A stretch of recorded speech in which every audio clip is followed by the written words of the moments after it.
Next would be, you have to be determined, dedicated, and resilient. What's that being determined? What does that mean?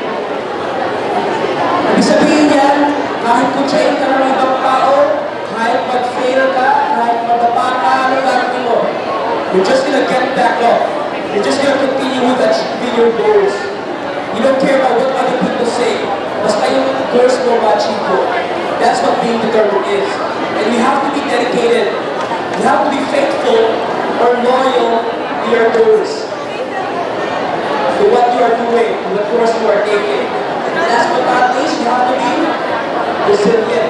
It's not being resilient, you're able to recover right away. Diba, sabi natin, ang goal natin maging sumugong natin. Paano kapag when you least expect it, kapag sa klase sa subject, eh mahalaga sa bawat subject mo, wala kung ano para maging sumugong natin. Huwag ka manunulkot, huwag ka wala ng pag-asa. Huwag bumagsak ka, do the law of averaging. Kahit makuha ka ng towel, second thought, hindi pwede bumagsak ka gusto mo mag-apply sa mga towel. Kailangan pinakamababaw yung way to go for life. Well, okay namin. 7 years ago, ako na ngayon. Okay? Pero, let's say hindi ka bumagsak, pero nakuha ka 5. So, do the law of averaging. Kailangan sa mga susunod kong subjects, o ibang subjects, kailangan talaga mag-aas. Okay? Pero, by the end of it all, even if you end up not being a sumugong namin after all, ano pa naman yung mga magkakong namin? Cum laude. Aren't they as good as being summa cum laude? Basta cum laude, okay na yun. Diba? Kaya kailangan summa cum laude. Well, my time, hindi ko nagawa yan. Hindi ka cum laude lang ang achieve ko. Pero that's fine. Because I know that I gave my best. So for as long as you gave your best, you know, and you are constant with your expectations, okay na yan. Are we clear? Okay. So, I'm pretty much done with my presentation for today. Siguro, ito na lang ang iiwan sa inyo. Kasi ang topic ko, how to handle academic affairs, time eliminations, and time management. And ang ating event theme is, what? One quickly towards a prolific college student.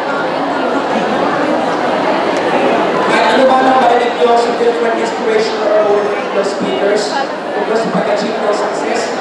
Lahat yan, baliwala. Kung hindi mo sisimulan gawin. Tama? Basta, wow, okay. I need to have smarter goals. I need to believe that I need to do the right course. I need to be determined. I need to be talented. I need to be resilient. I need to be productive. I have to be continuously smart and motivated. I have to manage myself or my priorities.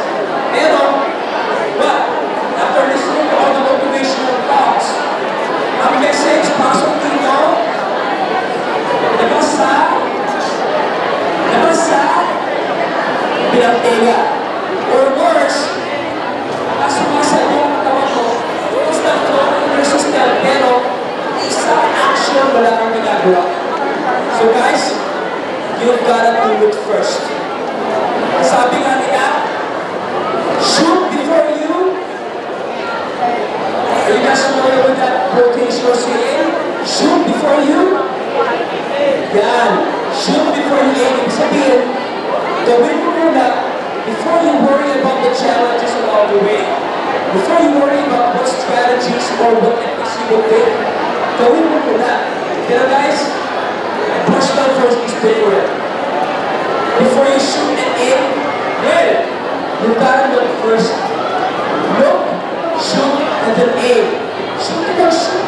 Hindi mo makakita kung ano shoot mo. Diba?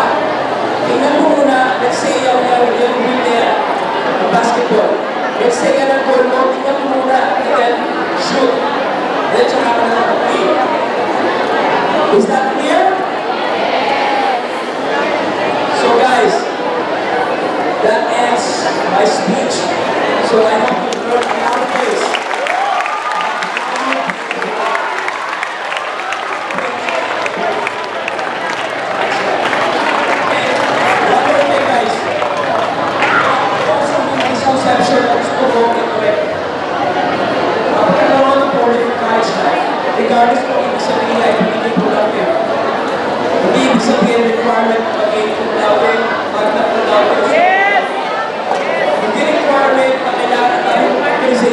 requirement ko 16. Hindi requirement na kailangan author ka, president ka, chairman ka.